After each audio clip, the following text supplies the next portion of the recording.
بسم الله الرحمن الرحيم ولكم نصف ما ترك أزواجكم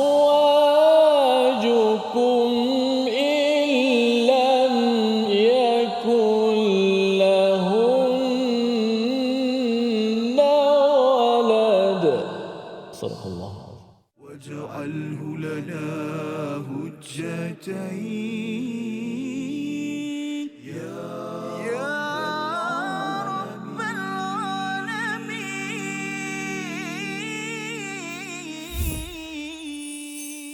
Assalamualaikum warahmatullahi wabarakatuh. Alhamdulillahirabbil alamin wassalatu wassalamu ala asyrafil anbiya'i wal mursalin sayyidina Muhammadin wa ala alihi wa ashabihi ajma'in. Amma ba'd. Apa khabar tuan-puan, ibu ayah, para penonton yang dikasihi oleh Allah sekalian? Mudah-mudahan kita semua berada dalam rahmat Allah Subhanahu Wa Taala.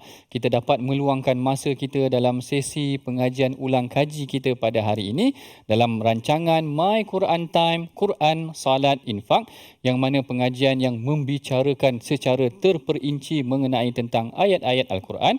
Dan seperti biasa dalam sesi kita pada hari ini, kita adalah sesi ulang kaji dua halaman yang pernah kita lalui pada sebelum ini, iaitu halaman yang ke-79 dan halaman yang ke-80, yang mana ia merangkumi daripada ayat 12 hingga ayat yang ke-19. Buat ibu ayah, para penonton yang berada di rumah, mari sama-sama, kalau yang menonton melalui media sosial, boleh sama-sama share ataupun boleh sama-sama kongsikan agar kita mendapat manfaat bersama-sama dalam pengajian kita, dan mudah-mudahan dengan perkongsian kita menambahkan lagi pahala kita, insya-Allah. Dan seperti biasa, bersama dengan saya, qari kita yang terkemuka yang tidak perlu diperkenalkan lagi, qari juara antarabangsa kita, iaitu Ustaz Tirmizi Ali. Apa khabar Ustaz? Baik, alhamdulillah. Sihat Ustaz, Alhamdulillah. Masya-Allah, nampak ceria Ustaz hari ni. Alhamdulillah. Masya-Allah, itulah dia. Dan seperti biasa dalam sesi ulang kaji, kami berdua ini tidak keseorangan, tidak berduaan lah. Maknanya kita bertigaan pada hari ini. Ada seorang lagi tetamu kita yang seperti biasa, dia berkaitan dengan ayat-ayat yang kita akan bincangkan pada hari ini. Kita bersama dengan kita pada hari ini adalah Ustaz Muhammad Ghazali Ibrahim, iaitu pengarah akademik Al-Ghazali. Apa khabar Ustaz? Alhamdulillah. Alhamdulillah, sihat Ustaz. Alhamdulillah. Mungkin kalau secara umumnya yang saya tahu mengenai tentang akademik Al-Ghazali ni, dia membincangkan ataupun menguruskan, ada berkaitan tentang isu-isu faraid, wakaf. Mungkin Ustaz boleh cerita sikit mengenai tentang akademik Ghazali ke, berkongsi sedikit dengan kami? Ya, alhamdulillah, memang antara khususiah akademik Al-Ghazali ni memang kita buat seminar, buat training, buat konsultansi khusus tentang faraid, wasiat, hibah, pengurusan harta pusaka, lebih-lebih lagi sekarang ni ramai pula waris-waris yang dia tak maklum bahawa kadang harta tu bukan pusaka tapi harta tu wakaf. Datuk nenek moyang dia dah wakafkan dulu, tapi oleh kerana orang kita ni lemah pentadbiran, dia tak tukarkan nama geran tadi tu kepada majlis agama dan sebagainya. So bila mana tanah-tanah tadi tu diambil jadi lebuh raya, jadi bandar, jadi taman, jadi pampasan tu dibayar, tapi tak boleh nak dibayar kepada masjid sebab bukan masjid punya, dia nak bagi kepada tuan tanah. Tuan tanah pula dah meninggal lama dah. Jadi kena kumpulkanlah waris tadi tu. Kalau 100 orang, 100 orang. Kalau 500 orang, 500 orang lah. Jadi kita kena fahamkan bahawa itu tak adalah tanah wakaf. Cuma proses pusaka tu kita kena lalui, dan waris kena melepaskan balik harta-harta wakaf tadi tu ke masjid ke majlis ke. Barulah jariah si datuk nenek tadi tu berjalan balik. Tidak berhenti. Masya Allah, saya kira sebenarnya topik ni topik yang menarik dan bersesuaian lah dengan perbincangan kita, miras kita tentang harta pusaka, tentang pewarisan, yang mana kita tadi telah pun dibacakan. Sebelum saya terlupa, kita sama-sama bacakan sedikit doa ringkas kita agar Allah memberkati pengajian kita. Subhanaka la ilma lana illa ma 'allamtana innaka antal alimul hakim. Rabbi zidni ilma. Mudah-mudahan Allah Taala menambah pengajian dan ilmu kita pada hari ini. Dan kalau tuan-puan, ibu ayah perasan tadi pada permulaan pengajian kita, Ustaz Tirmizi dah bacakan sedikit potongan daripada ayat yang ke-12 iaitu mengenai tentang bahagian, dan bahagianmu iaitu suami-suami adalah 1/2 daripada harta yang ditinggalkan oleh isteri-isterimu. Dan kalau kita baca seterusnya, ayat ni mengenai tentang pewarisan itu sendiri, harta-harta yang diwarisi dan bagaimana faraidnya, pengurusan mengenai tentang pembahagian 1/2, 1/4, 1/8 ke atau 1/6 yang disebutkan dalam ayat ini. Cumanya saya masuk terus pada perbincangan, boleh ya Ustaz? Yang mana kalau kita tengok daripada apa yang disebutkan di sini, yang ada yang berfikir bahawa bila mana pengurusan harta ini ataupun pewarisan faraid semua ditentukan dalam Al-Quran, ada yang merasakan sebenarnya isteri bila dia dapat 1/8 tu macam sikit. Jadi soalan ni agak sensitif. Kalau sikit ni macam mana kita nak tangani? Atau bukan nak bagi banyak lah, maknanya Allah Ta'ala dah tentukan bahagian dia. Bagaimana kita nak menerima ataupun apa, ada cara tak kita boleh mendidik masyarakat tentang penerimaan apa yang telah ditentukan oleh Allah dalam ayat yang ke-12 ni? Silakan Ustaz. Baik, alhamdulillah wassalatu wassalamu ala Rasulillah. Sidang penonton yang dirahmati Allah sekalian. Cerita tentang faraid ni memang satu cerita yang kadang takut pun takut juga, gerun pun gerun juga, kadang kelakar pun kelakar juga kan. Lebih-lebih lagi dalam bab-bab itulah kenapa saya punya sikit 1/2, 1/3, 1/4, 1/6, 1/8, 2/3. Jadi bila kita dengar 1/8 tu macam banyak, memang 8 tu besar kan. Tapi rupanya compare dengan 1/2, 1/2 lah lagi banyak kan. Betul. Jadi pertama-tamanya memang kita kena terima dulu bahawa ini adalah faridatan minallah. Wallahu alimun hakim. Kalau kita rujuk ayat yang 11 sebelum tu kan, hujung tu memang pun Allah dah sebutkan bahawa pembahagian faraid ini berapa ke 1/2, 1/3 itu semua dah Allah dah tentukan kan. Jadi pertama-tamanya kita kena terima tu dulu lah kan.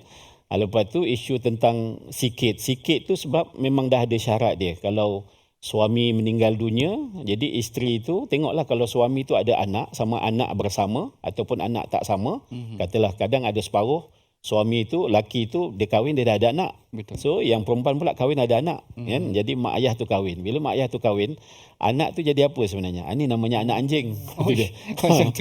Kalau kita belajar hukum fiqah kan ada beradik seibu sebapa, ada beradik seibu lain bapa, ada beradik satu bapa lain ibu. Ada beradik anjing. Ada beradik anjing tu maknanya mak, ayah, yang laki tadi tu ada anak perempuan, yang perempuan ada anak laki. Jadi mak ayahnya menikah. So anak tu sebenarnya boleh menikah juga tu. Sebab lain mak, lain bapa. So binti tak sama, bin tak sama. Tu. Tapi kalau dia kahwin juga dia jadi keluarga 69 nanti. Tu cerita tu. Nanti yang dia pusing sana, dia pusing sini kan.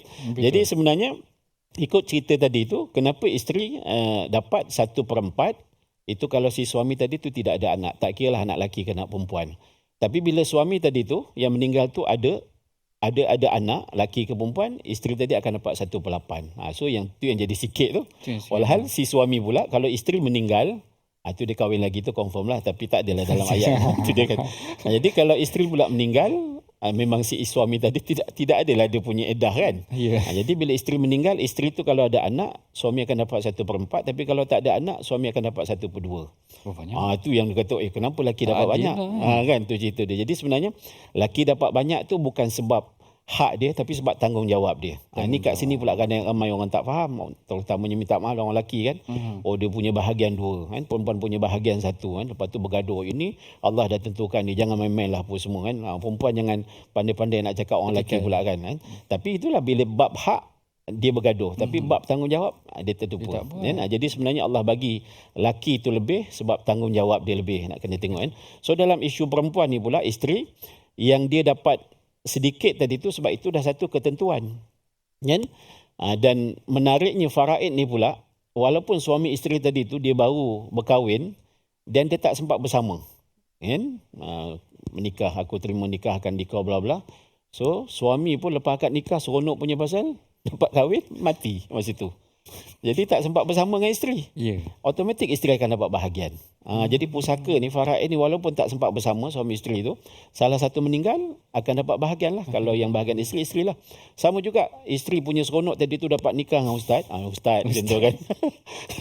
Dia punya seronok, dia tergigit manik tu, tudung tu ada manik kan, dia tertelan. Tengok meninggal. Jadi tengoklah kalau si isteri tadi tu dia ada anak, So suami akan dapat 1/4, tapi kalau si isteri yang meninggal tadi itu tidak ada anak, suami akan dapat 1/2. Jadi ini yang kadang orang tak berani nak main-main bab pusaka ni. Nak menikah pun kena tengok juga nikah orang kaya ke nikah orang miskin ke. Tapi sebenarnya ada kaedah-kaedah, bahkan ayat tentang isteri dapat 1/4, isteri dapat 1/8 kan. Jadi kaedah daripada ayat ni juga datangnya kalau untuk isteri ni, selalunya untuk kaum wanita ni, perempuan, itu datang isu harta sepencarian. Harta sepencarian. Jadi untuk para isteri ni yang kalau suami meninggal, memang betul lah bahagian dia tu sedikit daripada orang lain, 1/4, 1/8. Tapi jangan lupalah dekat situ sebenarnya ada berbincangan tentang harta sepencarian. Jadi dengan adanya harta sepencarian tu yang akan mengimbangkan bahagian si isteri tadi tu. Sebab dengan kalau cumanya kita faham tak faham lah. Itu perbahasan harta sepencarian ni pun ada separuh pendapat menerima, ada separuh pendapat tak menerima, tapi kita di Malaysia alhamdulillah. Masya-Allah, menarik Ustaz ni. Sebenarnya kalau kita tengok, kalau secara umumnya tadi, maknanya pembahagian harta tu dari aspek tanggungjawab suami itu agak berat, mungkin itu yang dilihat kepada besarnya pemberian ataupun pembahagian ataupun kurang sedikit daripada apa yang diberikan. Dan kalau kita tengok sebenarnya dia boleh ditampung dengan harta sepencarian tadi, yang kalau dilihat mereka merasakan ada sedikit kekurangan. Kita baru nak start dah panas topiknya, tapi kita berehat dahulu seketika. My Quran Time, Quran, Salat, Infak. واجعله لنا هجتين يا رب العالمين.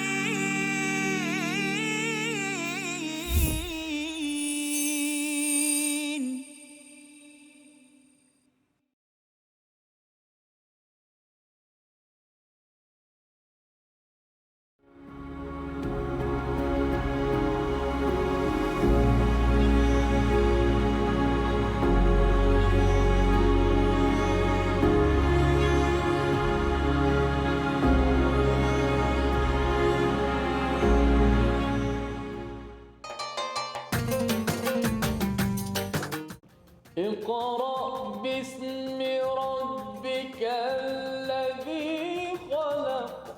Hayati isi kandungan Al-Quran dalam My Quran Time. Setiap hari jam 12.30 hari di TV9 dan saluran Astro 149. Quran, Salat, Infak.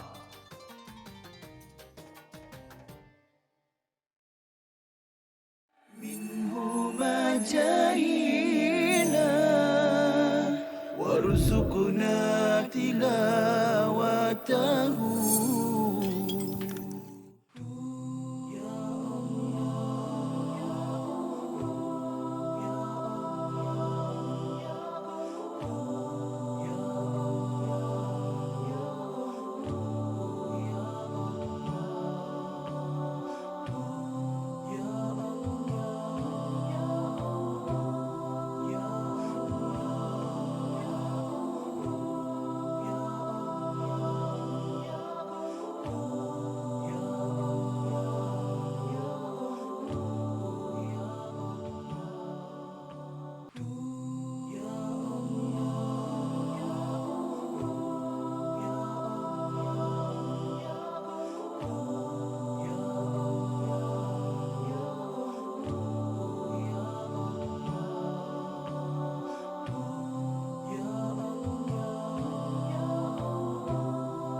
واجعله لنا هجتين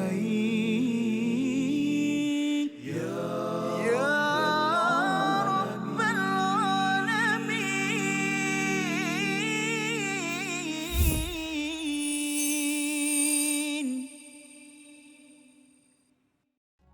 Alhamdulillah, bertemu kita lagi dalam rancangan My Quran Time, Quran, Salat, Infak, yang mana hari ini adalah sesi ulang kaji kita pada halaman yang ke-79 dan halaman ke-80, yang mana pada permulaan tadi kita dah masuk topik mengenai tentang pembahagian ataupun harta, bagaimana bahagian isteri yang dilihat sebahagian orang sebagai sedikit sehingga mungkin ada yang mempersoalkan mengenai tentangnya. Baik, soalan pertama tu pun saya kira sebenarnya dah panas dah. Soalan yang kedua ni lebih panas lagi saya kira, sebab ia berkaitan tentang pengurusan harta si suami. Pengurusan harta si suami ni maknanya pengurusan harta suami dan isteri ni berbeza, sehingga kan faraid ni pun berbeza kan pembahagian itu tadi. Jadi sebenarnya macam mana tata kelola pengurusan harta suami ni? Boleh ke sebenarnya isteri menggunakan, maknanya hartamu hartaku juga sebab isteri kan, dia kata hak suami, harta suami, harta aku lah. Jadi sebenarnya bagaimana, ataupun sebenarnya kena ada keizinan suami ke yang menjadi faraid ataupun bukan milik isteri ke, ataupun macam mana sebenarnya tata cara urus harta suami ni Ustaz? Dia pertama-tama tu sebenarnya semasa hidup tu kalau dia ada satu perjanjian, suami kata atas abang, atas awak, kata abang. Itu kan. Itu dia kan. Itu jarang tu yang kedua tu. Kan. Jadi sebenarnya kalau semasa hidup tu pasangan suami isteri tu dia dah ada akad begitu. Jadi sebenarnya memang ikut suka hati lah. Sebab tu ada kaedah kalau kita bank tu dia ada kalau satu kad tu dia ada dua pemegang. Kan? Itu yang kadang kad yang sama juga tapi mungkin dia akan buat dua kad. Isteri pegang satu kad, suami pegang satu kad. Akaun yang sama. Kan? So satu kadang suami pun cucuk duit guna akaun yang sama, isteri pun cucuk dia pakai akaun yang sama. Jadi kalau itu kaedah dia punya transaksi kewangan dia begitu, jadi bila suami meninggal, isteri boleh guna akaun macam biasa. Tapi dia kena deal dengan bank lah, kena maklumkan bahawa bank dua-dua ni adalah aktif. Kadang kita ada akaun dua nama tapi satu je aktif. Jadi tu yang jadi masalah pula bila suami meninggal, isteri nak keluarkan tak boleh dah. Sebab perjanjian dengan bank tu ialah satu je aktif. Itu pun antara kaedah-kaedah yang kita ramai tak maklum, kan? Jadi kalau kita masih hidup ni memang kita dah ada perjanjian harta abang tu dia kan, harta awak harta abang, tu habis tu kan. Maknanya elok biar ada dua kad lah. Suami kena buat kad untuk isteri ke macam mana? Betul. Memang kena pergi bank dia ada dua kad. Jadi kalau itu dia punya perjanjian dan transaksinya begitu, so kalau salah satu meninggal, isteri meninggal, suami boleh guna akaun tadi macam biasa. Sama juga kalau suami meninggal, isteri boleh keluarkan duit daripada akaun yang sama macam biasa. Walaupun telah meninggal sah. Walaupun telah meninggal. Sebab ada kes yang suami dah meninggal tapi isteri tak boleh guna duit sampai 20 tahun tak selesai lagi masalah. Kalau macam kes betul. Macam tu. Kadang orang kita ni pula dia punya baik. Bila suami meninggal, dia sebenarnya dalam tempoh suami meninggal tu kita ada 14 hari untuk daftar ke JPN, pendaftaran negara untuk dapatkan sijil mati. Jadi sebenarnya dalam tempoh ini bukan kita nak ajar buat jahat, tak ada kan. Itu dia kan. Ini memang untuk kebaikan. Sebab kadang ada perkara hukum. Dia sebenarnya bab pusaka ni ada dua. Satu hukum, satu teknikal. Jadi ramai orang kadang dia tak faham teknikal. Dia kata berdosa. Walhal sebenarnya teknikal ni antara satu kaedah yang kita terpaksa guna pakai. Contoh macam tadi, kita nak selesaikan pusaka. Si nenek dia dah meninggal dunia tahun 50. Jadi cucu cicit dia ada 500 orang. Betul. Jadi kadang bila kita tengok nenek, anak, cucu, dan kadang kita hanya perlu libatkan cucu saja. Cicit tak payah masuk, piut tak perlu masuk. Sebab kalau kita libatkan piut, tu jadi susah tu, 20 tahun tak selesai. Sebab mungkin ada di kalangan piut tadi tu, umurnya 3 tahun. Jadi dia umur 18 baru boleh buat urusan. Jadi kalau kes tu kita bincangkan sekarang, lepas 15 tahun baru boleh sambung kes ni. Tapi masalahnya ada pula yang mati lepas tu. Jadi sebab tu kadang kaedah teknikal, kita hanya libatkan cucu yang hidup saja. Walaupun dah ada cucu yang mati, cicit masuk, cicit mati, piut masuk. Tapi dari segi teknikal kita hanya perlu masukkan yang hidup saja. Tapi dalam masa yang sama, kita jangan nafikan hak yang dah mati ni. Kena buatlah satu perjanjian, term and condition, macam mana benda tu, macam mana, walaupun waris tetap akan dapat. Tapi dari segi kita punya pengurusan tu untuk memudahkan ini saja. Contoh macam dalam tempoh 14 hari tadi tu, suami masih hidup, dia kata yang ni abang punya kad ni, pin numbernya sekian. Jadi tak salah pun kalau kita nak share. Jadi nanti kalau jadi apa-apa dekat abang meninggal apa semua, awak boleh transfer, kan? Transfer duit, kan? Jadi suami pula dah increasekan dia punya, kan dia ada kadar-kadar tu kan, 3,000, 5,000, letak paling tinggi 50,000 contoh kan, ataupun 30,000. Supaya nanti kalau dalam tempoh 14 hari tu isteri boleh transfer duit tadi tu keluar. Tapi jangan niat untuk diambil. Kalau niat untuk diambil, dia berdosa lah. Tapi kalau niat untuk ditransfer ke akaun dia, nanti untuk belanja anak-anak sekolah universiti, boleh guna duit tadi, okey lah. Jadi ini bukan hukum dosa, tak. Ini teknikal sebenarnya. Jadi kalau kita dah biasa dengan kaedah tadi, yang ni nombor akaun abang, nombor PIN. Jadi kalau apa-apa jadi kat bank, awak nanti transfer lah. Okey bang, jangan risau, malam ni saya transfer. Nah, Tu dia, kan. belum jadi apa-apa lagi. Itulah belum jadi apa-apa tu kan. Nak test je betul tak betul tak PIN number tu kan. Jadi sebenarnya ini kaedah-kaedah yang masyarakat kita perlu tahu sebenarnya. Sebab kalau kita terlalu jujur pula, suami meninggal kita pun pergi kat bank, tuan tinggal tolonglah saya, suami baru semalam meninggal. Kan? Jadi bank tu tak boleh nak tolong lah sebab awak dah ngaku suami meninggal. Jadi dia tekan button saja freeze lah akaun suami tu. Oh, macam tu. Jadi memang kena pergi pejabat pusaka lah. Kalau 2 juta ke bawah sekarang ni saya dengar dimaklumkan dah tinggi sikit, 5 juta ke bawah urusannya di pejabat pusaka. Jadi pejabat pusaka ni di pejabat tanah di pejabat daerah di daerah masing-masing. Tu dia. Kan? Ataupun kadang boleh pergi ke mahkamah tinggi. Jadi oleh kerana ilmu-ilmu tentang pengurusan pusaka tu yang masyarakat kita kebanyakan tak tahu. Jadi itu yang jadi macam tadi tu 20 tahun tak boleh nak dikeluarkan kan. Lepas tu bila dalam tempoh 20 tahun tak boleh nak dikeluarkan tu, itu yang jadi masalah, anak-anak sekolah tak ada belanja lah apa semua kan. Jadi sebab itu dalam agama pun contoh macam tabung haji kita ada penama. Betul. Kan? So penama tu peranannya adalah untuk mentadbir harta tadi tu. Jadi kalau suami meninggal, penama tu adalah isteri boleh pergi ke tabung haji, bawa sijil mati, bawa sijil nikah, bawa IC, beritahulah saya ni kan suami saya meninggal sekian, so saya ni penama di tabung haji. Jadi nanti tabung haji akan keluarkan wang tersebut kepada penama. Jadi penama tadi tu dialah pemegang amanah. Sebab kalau tidak ada penama, itu lagi susah nak keluarkan tu.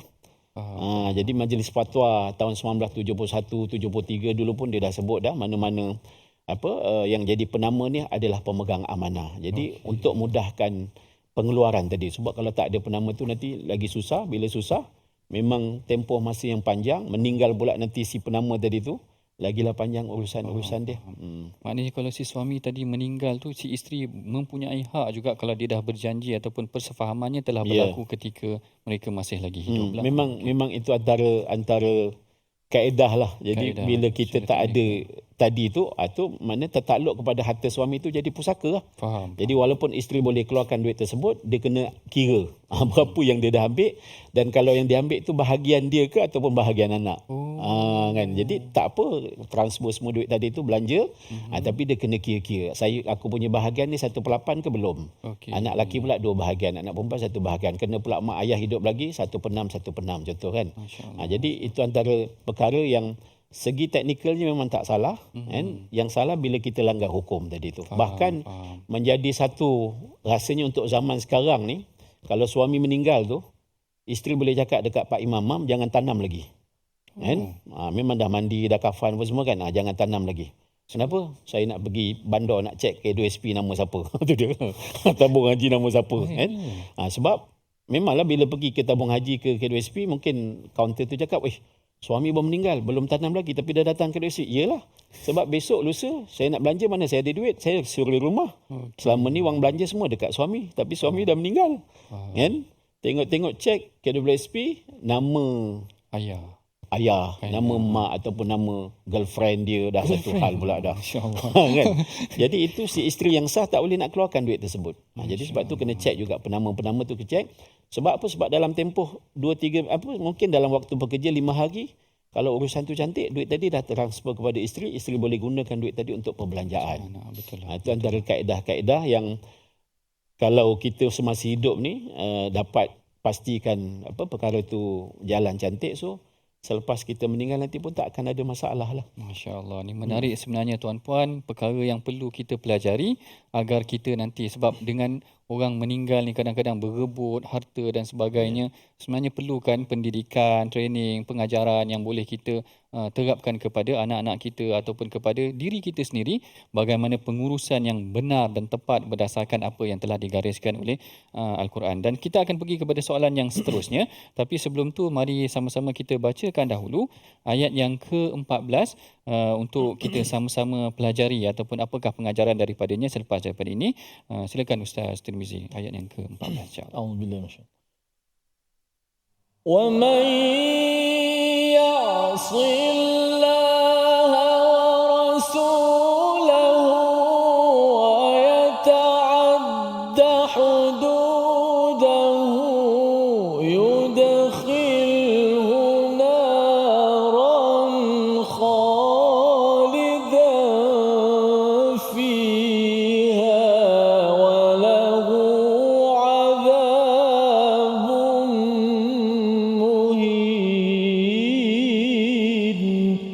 Sadaqallah. Ayat yang ke-14 Allah Ta'ala berfirman, dan barang siapa menderhakai Allah dan Rasulnya dan melanggar batas-batas hukumnya, niscaya Allah memasukkannya ke dalam api neraka. Dia kekal di dalamnya dan dia akan mendapat azab yang menghinakan.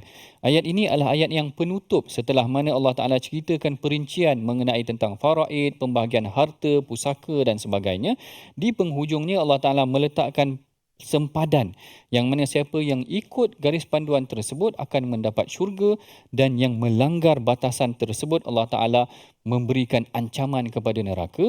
Seakan-akan perihal mengenai tentang sistem ini telah ditentukan oleh Allah dan kita hendaklah taat terhadap apa yang diperintahkan, yang mana perbincangan yang selanjutnya akan kita teruskan selepas daripada ini mengenai tentang pengalaman Ustaz sendiri dalam menguruskan harta pusaka ni, ada tak yang taat ataupun ada tak yang melanggar apa yang telah digariskan oleh Allah Subhanahu Wa Taala. Kita berehat dahulu seketika. My Quran Time, Quran, Salat, Infak. واجعله لنا هجتين يا رب العالمين.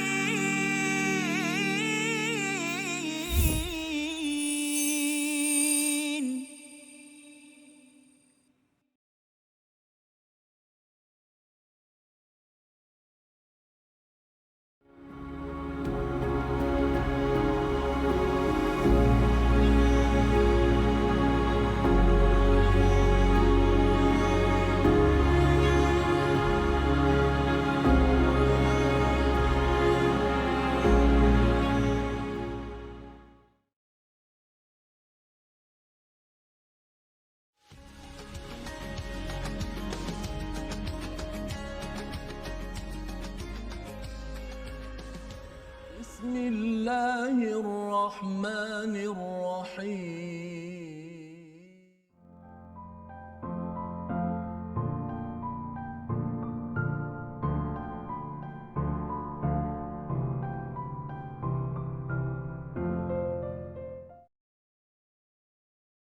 منهما جاهينا وارزقنا تلاوته. Hadis tu, ada hadis lain? Contoh lain kita boleh kongsikan? Yang kedua ialah mentaliti sebahagian masyarakat kita yang percaya bahawa pada malam 27 Ramadan, malam 27 likur, roh akan kembali. Ataupun di bulan Ramadan, roh-roh yang telah meninggal dunia kembali ke rumah untuk melihat zuriat mereka, anak cucu mereka. Ini juga tidak ada asalnya. Kadang-kadang sebahagian masyarakat menyediakan pelita. Untuk bila tanya kenapa, kalaulah untuk sekadar menerangkan jalan, okeylah. Tapi kalau dengan mempercayai, ada kepercayaan yang sebegitu bahawa untuk supaya malaikat senang datang ataupun roh datuk dan nenek, arwah ibu dan ayah boleh kembali ke rumah, maka hal ini tidak ada. Malah dia bertentangan dengan hadis yang sahih riwayat Imam An-Nasai. واجعله لنا هجتين يا رب العالمين.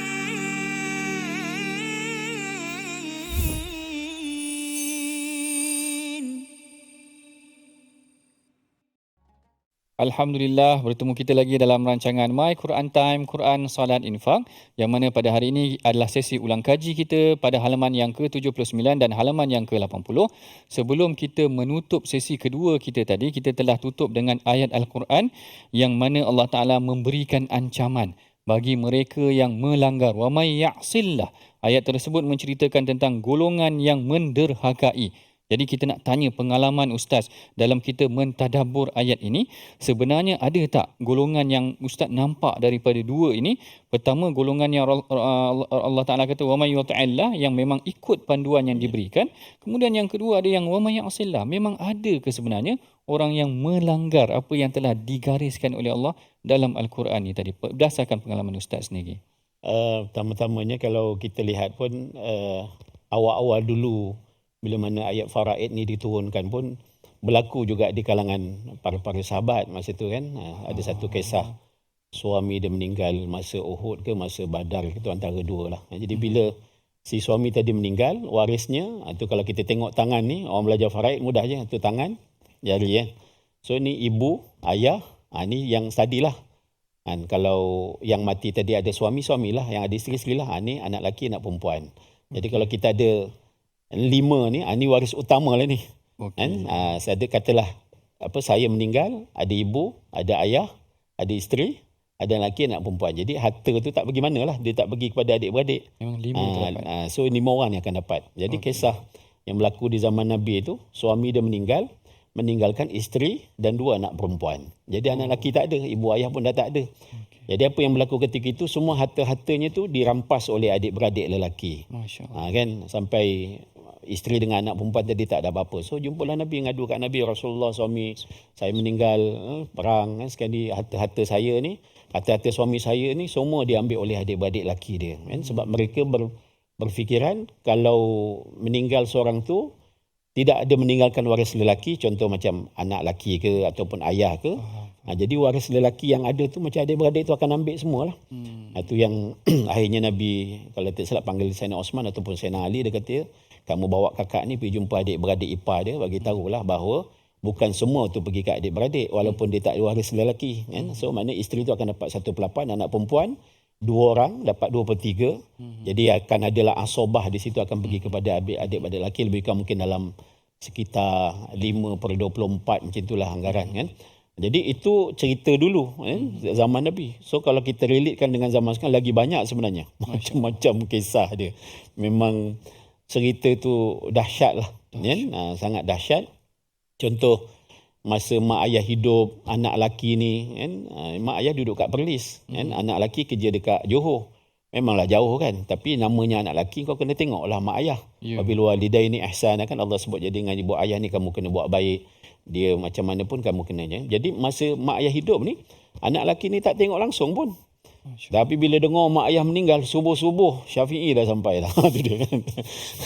Subuh-subuh tu dah sampai dah, ketuk balik rumah, dia kata, mana buku bank ayah, mana geran tanah ayah, ni jangan main-main ni, harta pusaka ni kita kena bagi ikut faraid ni. Tu dia, kena ikut Quran ni. Bila bab pusaka tu dia kata nak ikut Quran. Sebab kenapa ikut Quran? Sebab bahagian dia banyak lelaki. Tapi masih hidup tak nak ikut Quran. Wabil walidaini ihsana contohlah. Jadi ini antara perkara yang berlaku dalam masyarakat kita ni. Jadi sebab itu sebenarnya tak salah pun yang laki tadi tu kan. Walaupun memang betul masa mak ayah hidup dia jarang tengok mak ayah dia, berbakti kepada mak ayah dia, ialah mungkin kerja ke apa ke, mungkin pendapatan pun tak seberapa.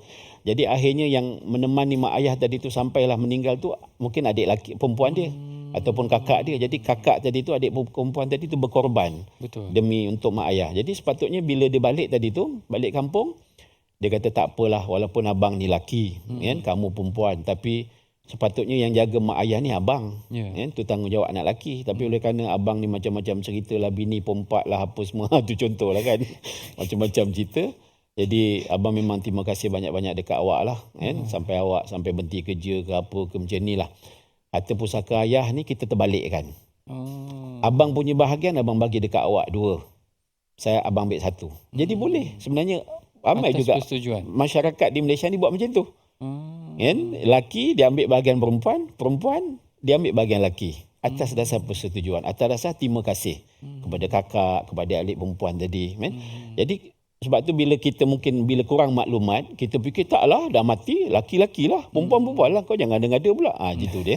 Jadi banyak juga berlaku macam tu. Bahkan ada pula kadang terlalu semangat punya pasal. Bila cerita pasal pusaka, tak payah gaduh-gaduh lah, kita semua adik-beradik, laki perempuan semua adik-beradik, kita bagi sama rata je lah. Boleh. Kadang excited sangat ni sama rata. Balik rumah penasihat cakap, apa bang sama rata? Ada penasihat kat rumah kan? Ada penasihat kat rumah. Itu dia kan. Jadi dia cucuk-cucuk dia kata, abang kan laki, abang kan jantan, laki dapat lebih. Tiba-tiba abang boleh sama rata pula, buat apa?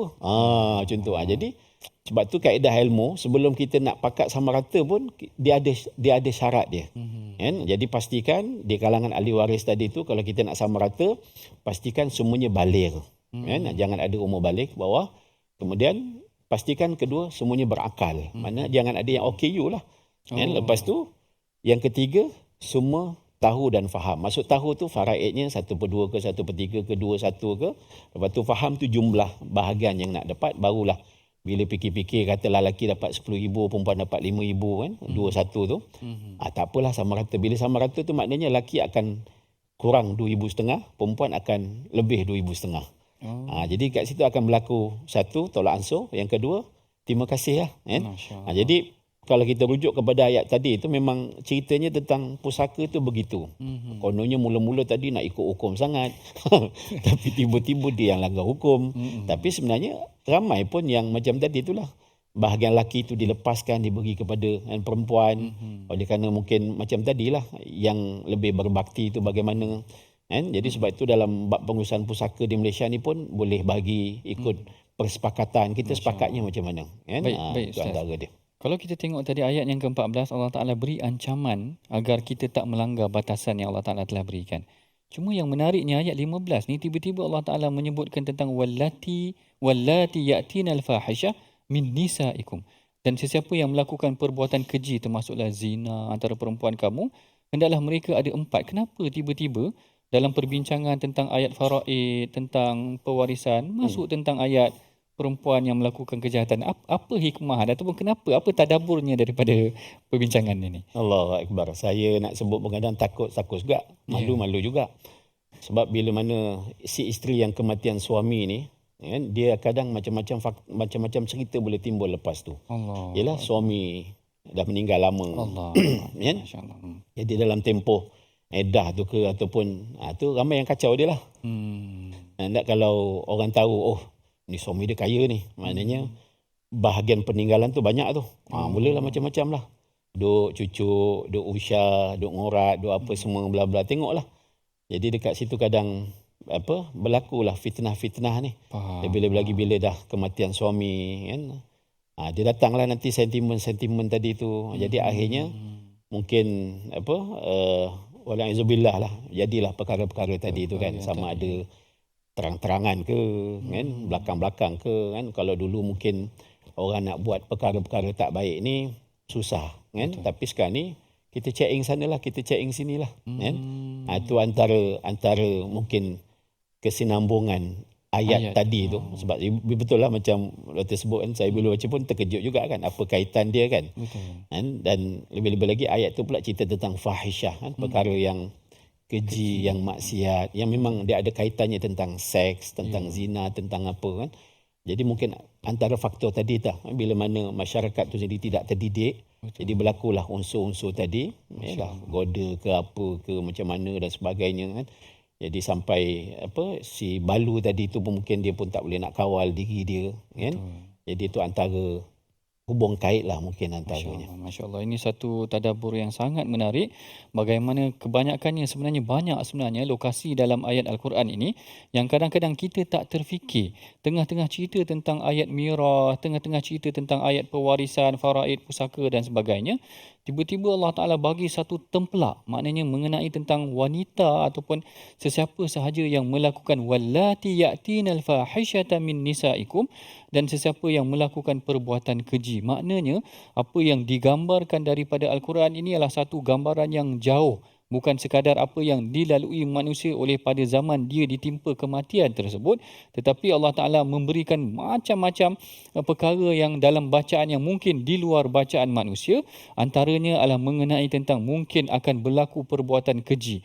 Perbuatan keji ini menurut para mufassir berbeza-beza. Ada yang kata perbuatan keji ini iaitu wanita yang melakukan zina sebagai contoh. Manakala ada yang melakukan ataupun berpandangan seperti perbuatan yang lain, termasuklah juga homoseksual yang disebutkan oleh Al-Imam Mujahid sendiri, yang dia berpandangan ini adalah musahaqah. Maknanya tak mustahil juga seorang wanita yang telah ditinggalkan ataupun meninggal suaminya, maka dia mempunyai rasa kepada wanita pula. Tak mustahil pada zaman hari ini. Ini adalah satu tadabbur yang menarik. Allah Ta'ala letakkan satu susunan yang sangat istimewa, unik mengenai tentang dalam sistem pengurusan, sistem pewarisan harta pusaka ini. Tiba-tiba Allah Ta'ala terangkan tentang maksiat yang ada kebarangkaliannya boleh berlaku dalam masyarakat, lalu diterangkan di sini dan disusuli dengan ayat taubat. Mengenai perbincangan mengenai tentang ayat taubat ini kita akan lanjutkan selepas daripada ini. Jangan ke mana-mana tuan-puan, kita berehat dahulu seketika. My Quran Time, Quran, Salat, Infak. واجعله لنا هجتين يا رب العالمين.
مجاهينا وارزقنا تلاوته.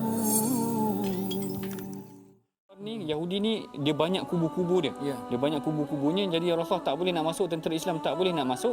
Akhirnya Rasulullah kata la atiyanna rayata gadan ila rajulin yuhibbullahu yuhibbu. Rasulullah kata aku akan bagi bendera ni kepada seorang lelaki yang lelaki ni akan menembusi kubu Khaybar tadi, dan dia adalah seorang lelaki yang disayangi oleh Allah dan Rasulnya. Jadi semua sahabat tertanya-tanya siapa lelaki yang Rasulullah puji macam tu, disayangi Allah dan Rasul ni tadi. Kalau tak silap saya dalam riwayat, Umar pun datang dalam keadaan macam nak tinggikan diri dia ataupun menjengkit, kalau tak silap saya, tinggikan diri supaya Rasulullah nampak dia dulu. Rasulullah nampak dia dulu. Tetapi bila semua sahabat dah kumpul, Rasulullah kata Aina Ali, mana Saidina Ali, mana Ali? Lalu Rasul pun, kalau tak silap saya ketika itu istaka bi'ainih, Saidina Ali tengah sakit mata, lalu Rasul hembuskan atau beludahkan pada matanya elok, dan Saidina Ali lah yang memegang bendera menuju ke arah tentera Khaybar ataupun ke arah kubu Khaybar, membuka kubu-kubu yang telah tertutup, maknanya susah tentera Islam nak. واجعله لنا هجتين يا رب العالمين.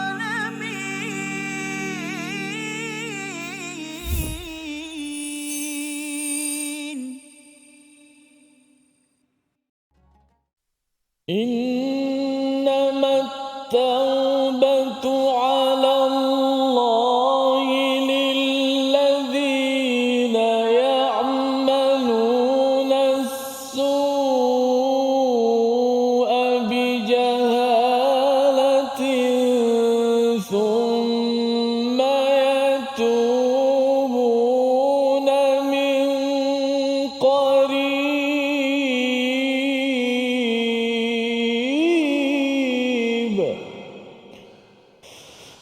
ثم يتوبون من قريب فأولئك يتوب الله عليهم وكان الله عليما حكيما. صدق الله. Sadaqallahul Azim. Begitulah tadi ayat yang dibacakan oleh Ustaz Tirmizi kita, ayat yang ke-17 daripada surah An-Nisa, yang mana telah pun kita perdengarkan bacaannya. Daripada maksudnya pula Allah Ta'ala berfirman, sesungguhnya taubat kepada Allah itu hanya layak bagi mereka yang melakukan kejahatan kerana tidak mengerti, kemudian segera bertaubat. Taubat mereka itulah yang diterima Allah. Allah Maha mengetahui lagi Maha bijaksana. Ibu ayah, tuan-puan, para hadirin yang dikasihi oleh Allah sekalian, kita telah pun melalui banyak perbincangan daripada 2 halaman yang telah kita masuk tadi. Mula-mula kita cerita tentang pewarisan kaum isteri itu tadi ataupun harta pusaka mereka, kemudian pengurusan harta suami itu sendiri, kemudian kita tengok bagaimana ancaman Allah Ta'ala berikan kepada mereka yang melanggar apa yang telah ditetapkan oleh Allah. Kemudian menarik Allah Ta'ala tutup juga perbincangannya mengenai tentang wanita ataupun mungkin orang yang melakukan perkara yang keji setelah dibincangkan mengenai tentang harta pusaka, dan di penghujung perbincangan ini tiba-tiba Allah Ta'ala membentangkan ayat taubat. Dan kalau kita tengok pun di sini ayat taubat yang dibincangkan ini terkandung dalam ayat yang ke-17 dan ayat yang ke-18. Dan secara umumnya kalau kita tengok dari aspek tadabburnya, manusia ni bila dia bertaubat kadang-kadang dia buat balik. Bila taubat dia buat balik. Taubat dan dia buat balik. Dia taubat dan dia buat balik. Jadi sebenarnya berdasarkan ayat yang ke-17 dan ayat yang ke-18 ni, apakah solusi yang Allah Ta'ala berikan kepada kita sebenarnya Ustaz? Dalam kes kalau kita melakukan kesalahan, bagaimana solusi taubat kita ini ataupun apakah kaedah taubat yang sebenar yang disarankan di dalam Al-Quran? Semua kita pun dah maklum dah bila sebut taubat ni. Taubat ni kalau dah betul-betul taubat, kena menyesal, kan? Kena bersungguh-sungguh tinggalkan, kan? Dan minta ampun pada Allah. Kalau yang urusan dengan manusia ni kita kena minta halal lah, minta halal. Jadi siapa-siapa yang dah termakan harta pusaka, siapa-siapa, kan? Contohlah, kan? Sebab memang antara pengalaman saya 20 tahun lebih di Malaysia ni nguruskan harta pusaka ni, tak lama masanya sebelum COVID tak silap, ada satu CEO company besar lah. Kalau bila sebut CEO tu makna latar belakang family dia pun besar-besar lah. Jadi diceritakan ada, dia kata dia pun bawa balik pada kampung daripada belah utara Kedah tak silap. Itu yang bila balik sini dia tanya dia punya pegawai agama, boleh tak jumpakan siapa-siapa ustaz, dia ada nak rujuk satu perkara. Rupanya baru balik kampung baru ni, pak cik dia jumpa dia lah. Jumpa dia sebab dalam ramai-ramai anak saudara tu mudah bincang dengan dia ni. Dia kata, pak cik nak minta kamu tolonglah. Pak cik tu pun umur dah 95 tahun masa dia jumpa tu. Jadi anak saudara ni umur dalam 50-an macam tu lah, yang CEO ni tadi. Jadi pak cik nak minta kamu tolong pak cik. Sebenarnya dulu masa atuk kamu meninggal, atuk ni banyak tinggalkan harta. Jadi harta tu semua pak cik ambil. Semua pak cik ambil. Semua pak cik ambil, pak cik pegang. Sebab pak cik ingat anak sulung lah berhak segala-galanya. Fikiran dia begitu. Jadi ambil harta Tok Wan semua ni, dia letak nama dia. Walhal sebenarnya dia ada 5 beradik ke 6 beradik, termasuklah ayah kepada si CEO ni tadi tu. Dan ayah dia dah meninggal. Jadi bila ayah dah meninggal, bahagian ayah tadi turunlah kepada isteri, mak kepada jugalah. Jadi oleh kerana dalam ramai kamu yang sekolah tinggi sikit, cik dia cakap gitu kan. Jadi boleh tak kamu tolong pak cik? Pertama-tamanya memang pak cik minta ampun, minta maaf banyak-banyak. Pak cik dulu jahil, pak cik tak tahu. Itu cerita kisah dia. Dulu pak cik jahil, pak cik tak tahu. Tapi alhamdulillah lah, kan, hujung-hujung ni Allah dah bagi hidayah dekat pak cik. So ini antara perkara yang pak cik kena selesaikan. Jadi kamu tolong boleh tak, kan? Kamu carilah macam mana ke apa pakat-pakat, pak cik nak lepaskan semua benda ni untuk diserahkan kepada waris-waris yang lain, kan? Jadi bermakna kalau kita nak cerita tentang taubat, selain kita dah memang menyesal, tak nak ulang, tak nak buat benda tadi, kan, minta ampun dengan Allah, so dengan manusia kena selesailah. Betul. Kan? Itu kalau bab-bab yang ada kaitannya tentang pusaka lah, kan? Tapi kalau perkara yang maksiat tadi tu, dia pun kena bersungguh jugalah, kan? Walaupun memang Allah, kalau kita tengok ayat ni kenapa patut jadi lagi sebab Allah Maha mengetahui. Kan? Itu yang antara kisah sahabat bertanya kepada Rasulullah, ya Rasulullah, kalau kami buat dosa kemudian kami minta ampun pada Allah, adakah Allah akan terima taubat kami? Allah akan ampunkan kami? Ya, Allah akan ampunkan kamu, Allah akan terima taubat kamu. Kemudian kami buat dosa lagi. Buat dosa lagi, kami minta ampun, taubat. Allah terima ke?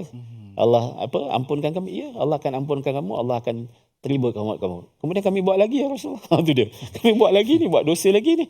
Lepas tu kami minta ampun lagi. Jadi adakah Allah akan ampunkan kami? Allah akan terima taubat kami? Ya. Allah akan ampunkan kamu, Allah akan terima taubat kamu. Jadi kalau macam itu sampai bila ni? Sampai bila Allah akan ampunkan kami? Sampai bila Allah akan terus terima taubat kami? Apa kata Nabi? Sampai kamu jemu untuk minta ampun pada Allah. Sampai kamu jemu untuk bertaubat pada Allah. Jadi pintu taubat tu sentiasa terbuka, kan? Tapi kalau dah sampai sini tak boleh buat apalah. Betul. Kan? Betul. Itulah dia tadabbur kita, pengajaran daripada ayat yang ke-17 dan ayat yang ke-18, yang mana ia menutup perbincangan kita pada hari ini. Sangat menarik perbincangan yang dimulakan dengan harta waris, pewarisan dan sebagainya, dibincangkan mengenai tentang batas-batas, golongan yang melampaui batas. Kemudian Allah Ta'ala ceritakan juga tentang golongan yang melakukan kejahatan dan bagaimana solusinya melalui taubat. Itulah dia sesi perbincangan kita dalam sesi ulang kaji kita pada hari ini. Mudah-mudahan ada pengajaran yang tuan-puan kita semua boleh amalkan dalam kehidupan kita. Kita akhiri pengajian kita pada hari ini dengan bacaan doa yang dipimpin oleh Ustaz Ghazali. Silakan Ustaz. A'udzubillahi minasyaitonirrajim. Bismillahirrahmanirrahim. Alhamdulillahirabbil alamin.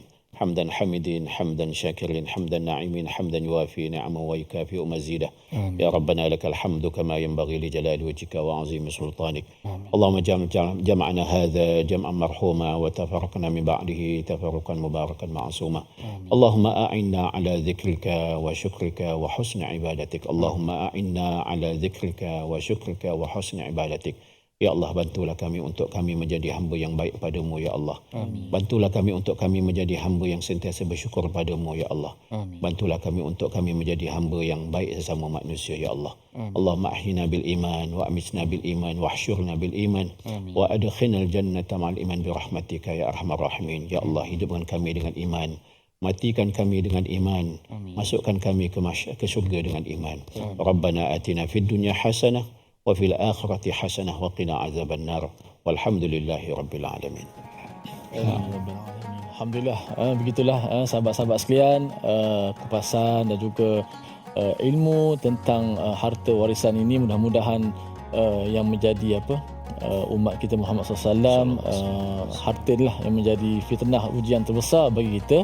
Mudah-mudahan dengan harta ini dapat menaikkan darjat kita di hari akhirat, dan kita bimbang dengan harta juga menjadikan kita malang ataupun menjadi orang yang paling celaka di hari akhirat. Marilah sama-sama kita berhati-hati, moga-moga kita selamat di dunia dan juga di hari akhirat. Maka saya mengambil kesempatan mengucapkan terima kasih lagi kepada panel ilmuwan kita, Al-Fadhil Ustaz Ghazali Ibrahim, dan juga host kita, Dr. Ahmad Sanusi, dan juga Alhamdulillah kita nak mengajak semua sahabat-sahabat untuk sama-sama kita join sama-sama ataupun menyumbang dalam tabung gerakan Al-Quran.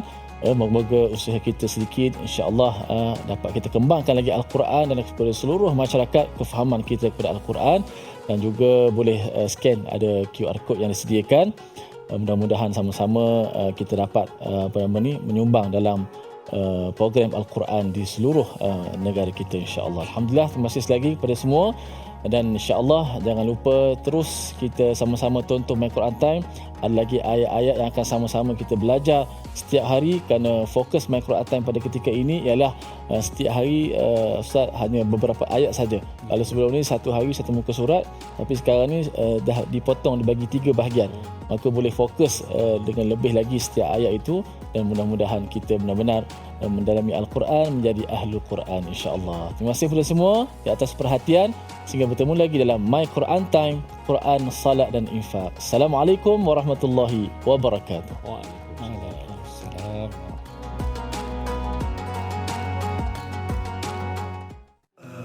آناء الليل وأطراف النهار واجعله لنا هجتين